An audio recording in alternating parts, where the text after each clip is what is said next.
Hey, sweetie. Did you finish your drink already?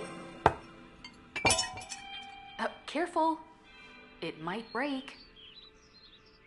Now it'll only be a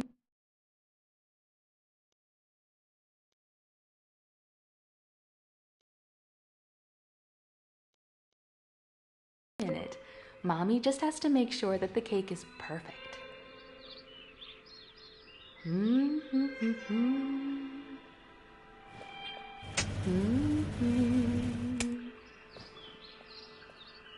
Let's see. There and there. Perfect.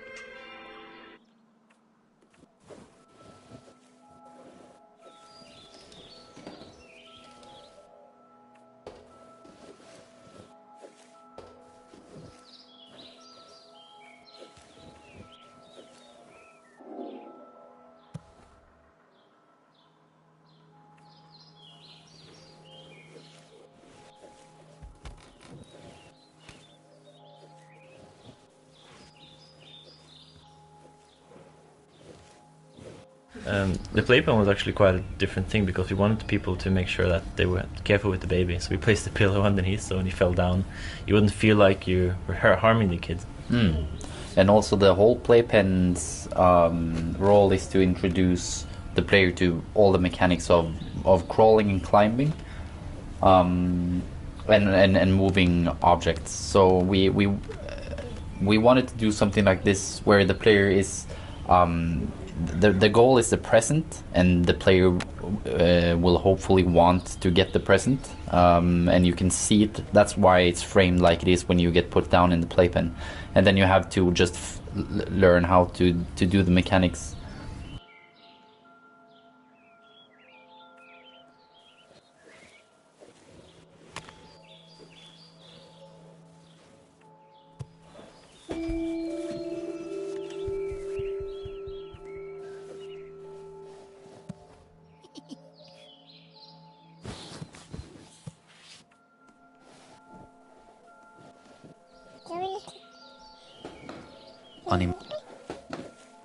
An important aspect of Among the Sleep was to really make the players feel like they actually were the child character, especially in the characters' animations and movement, so that it was believable, and to make the child character feel very frail and fragile, so that in scary and tense situations it will become even a lot more terrifying just knowing that you are such a vulnerable character. This posed for some interesting design challenges.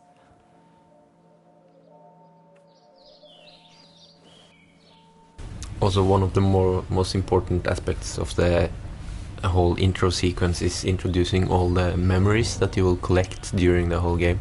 So by the time you end the tutorial, we've introduced the necklace for the mother, you have the book, you have the playing thing, what's it called? Music box. Yeah.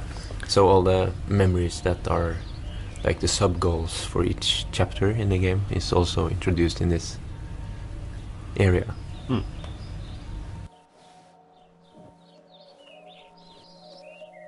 Which things in-game right now are you proud of? I just want to say, as a whole, are at least like maybe the characters, Teddy especially. The first time you unlock that chest and you meet the character and Roger Jackson's voice starts talking. Hey, you found me. And you feel like you're in this living world. And My name is Teddy. That might Nice be to one meet of you. my favorite moments Hey, of the game. what's your name? So we wanted the whole tutorial to Not much of a be talker yet, eh? The player just playing like a kid would play with his teddy Let's play bear, a and game. he would come alive and just kind of guide you around the room and have you I know. interact with I'll things in hide order the to learn the pink mechanics in a elephant. You're kind not of slow looking. pace, as well as some hinting to the story. Come here. Turn around and cover your eyes. There. You can look now.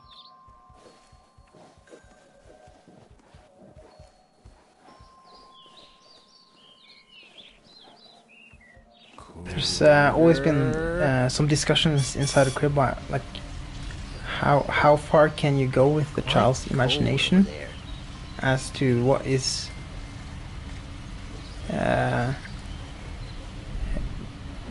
assumed to be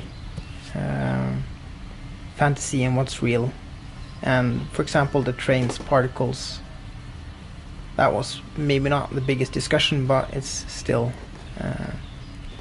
something that is up for discussion because it's the train doesn't really make smoke, I guess. It just fits into the theme. Yeah, it works well how the kids see the world.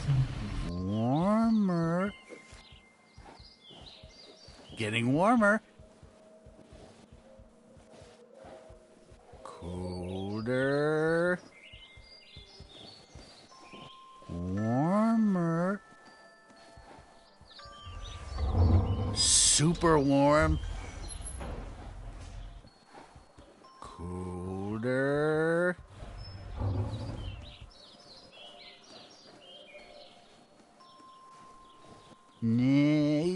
Still cold. You found it.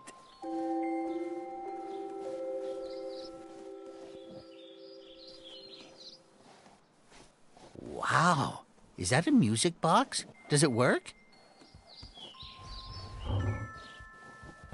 It's effective and slow-paced enough that you can sort of still kind of experience the room with Teddy and bond with him was the initial goal, like you wanted to introduce him, as well as the mother, that this is people that are friendly and you should care about them. And That's a nice melody. yeah, they will be basically the two only NPCs you will interact with during the whole game. Or excluding the DLC, which we'll get to later. In earlier iterations, the players didn't really have any connection to Teddy because all you did was pick him up and he would order you around, and just you didn't do things together with him. He just told you stuff and you would move on, really. Right here we name drop a bit of the ending. Like if you guys watching this, is definitely be spoilers. So the first spoiler here is like the Teddy, the rhyme, which is a really cool rhyme we made. I think Anders wrote it mainly. Was that it kind of teases the fact about drinking, with the animals being thirsty, and you will have a lot of things related to alcoholism throughout the game, and this was like one of the earlier hits. Oh!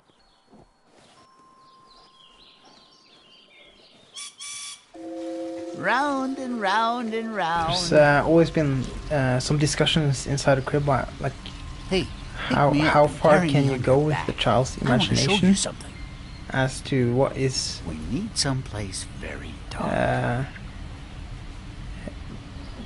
Assumed to be your closet. Also, one of the most important aspects of the whole intro sequence It has to be darker. This is really crucial what you Shut said the there, doors completely. because your mother will berate you kind of playfully, saying like, "Why are you always hiding from mommy?" This will do That's nicely. a little hint that you know that something is wrong with her, but it's said playfully. There are So no monsters in yeah, here. so we kind of wanted it to. Once you play it again, maybe you'll see this as like a more serious thing than it In is. a dark place like But this, it's so important because for the ending to showcase that the mother actually is, you might feel very a loving. little bit So safer.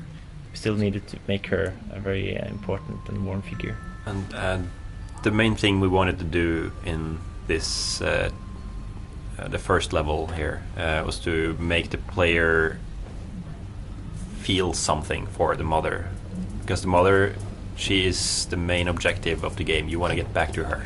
And that won't have any weight behind it at all if Teddy also is interesting as he is your friend, and of course he walks around when it's safe, but when it's not, he's on your back and you can use him as an ability. This was sort of our version of, like, we didn't want to have a flashlight because it's kind of cheesy, but in this way it's sort of a metaphorical flashlight. It gives you comfort and sort of makes things feel different.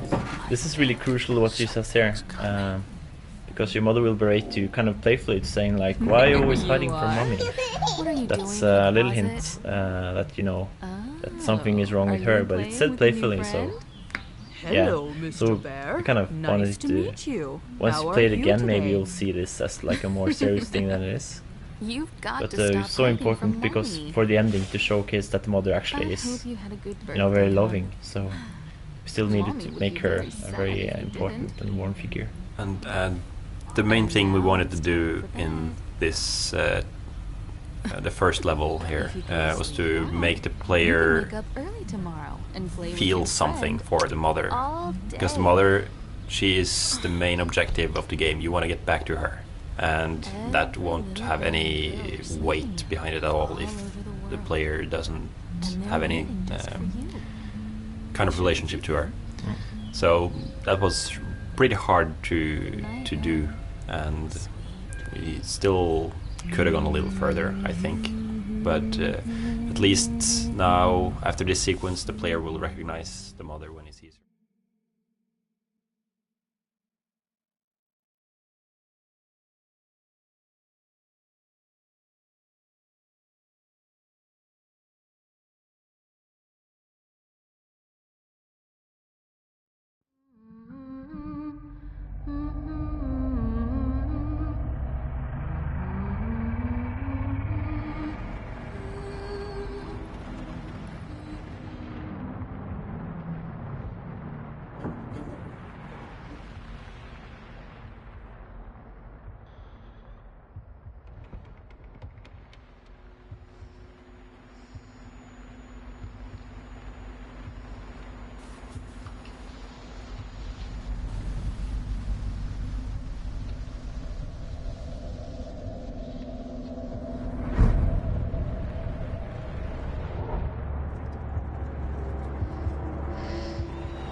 If you look in the hallway when you go into the hallway, I love the lighting here. How it sort of frames it really well. Like the lighting is so good at times that you know it.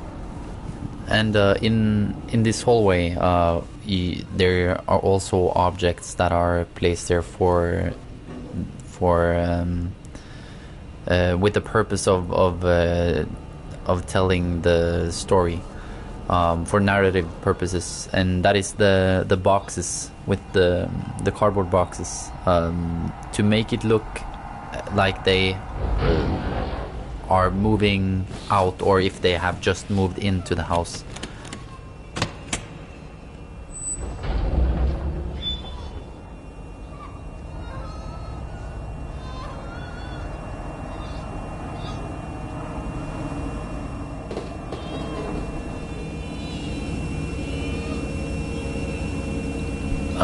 A little fun trivia is that the Teddy being put in the washing machine is had I guess a deeper purpose in an earlier iteration of the game, where like we Not right. touched upon earlier barely, where Teddy was the antagonist of the game, of the story, and so we wanted the player to see Teddy being carried out of the room by something seemingly invisible, and then being put. If Teddy was put in the washing machine and something horrible happens to him, then the player would. We hope that the player would not suspect Teddy.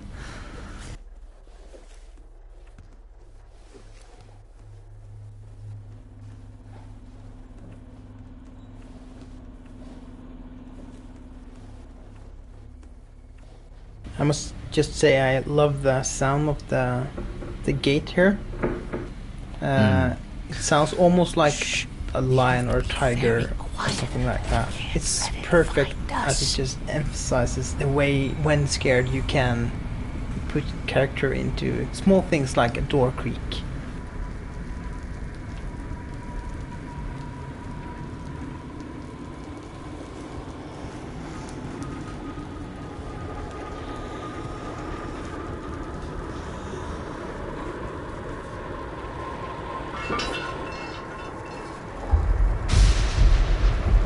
It was a really good sign for us developing that people would get scared at something as small as that, because it just means that they're on edge with the setting and all that. We have done that part correctly, which I guess is more than half of making the game scary.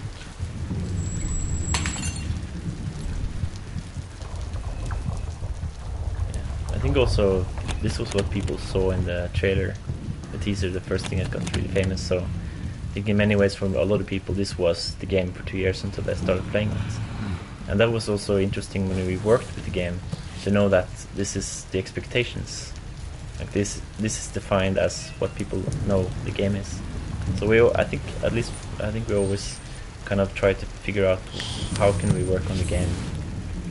What is the game and what will people expect? How can we work with that? That was definitely an interesting thing about working with putting sounds in and probably designing everything. We had this sort of thing as the not status quo, but as a defining level.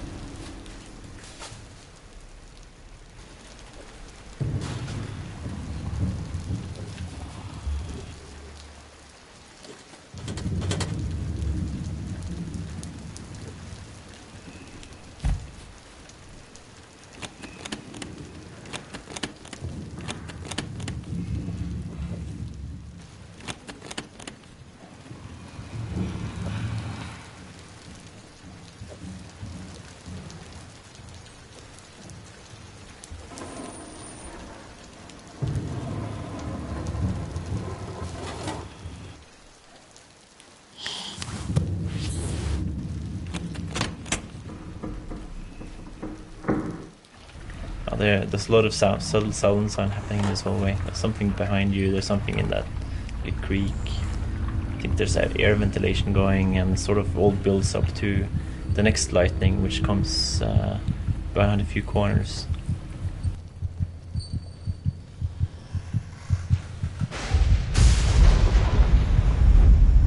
The reason for this room being so dark is that we wanted to include some rooms where the player would have to use the teddy light mechanic in order to see, because the teddy light is a really good ability in terms of what it means to just that Teddy is the child's best friend. So you peek through the door and you see the duvet or the covers moving, and with this we just wanted the players to think that the mother was is lying in the bed, so that when you get over there to and you climb the bed. So there's this room right here, the mother's bedroom.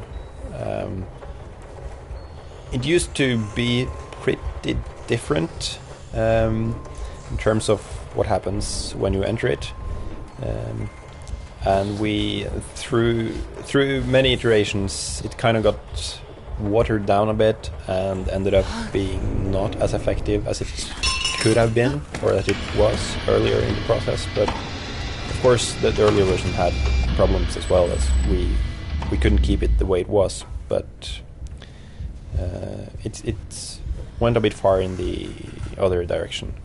So it used to be that when you entered this room, door would slam shut behind you, and you would have to hide under the bed because something was trying to get into the room. And when you tried to go back the way you came through the door, you would open the door and it would be blocked by this brick wall that was suddenly there. And just that moment when players realized that they're blocked in, and this is something that they didn't expect at all. So people were really struggling before we implemented the mother's hum in which you follow, but we also added, we just put tons of boxes in blocking the other way so that you can't just go in a circle loop back into the mother's bedroom. Yes, and also we added the markings on the floor which guides you towards the kitchen. We also had a very distinct sound of the grandfather clock from the living room leading you back. Yes, but I also think this is the reason, the backtracking is also the reason why the jump scare in the living room is so effective, because people have already been there, so it's not like they're exploring something they don't know. They know this, and they see the apples and they can think, oh yeah, that's the apples that fell down on the floor, and then suddenly you have you just see the monster flashing in the jump scare real quickly. And that's probably the thing we see people like. That's the biggest jump scare in the game, and it's super effective because of the backtracking as well.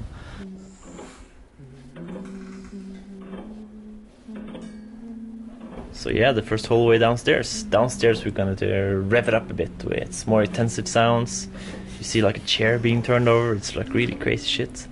And there's even a clock that's ticking sometime. You know, you'll start hearing a clock, the grandfather clock. I love that sound actually. But the topple chair and everything, it does play a part in building the suspense towards when you reach the piano.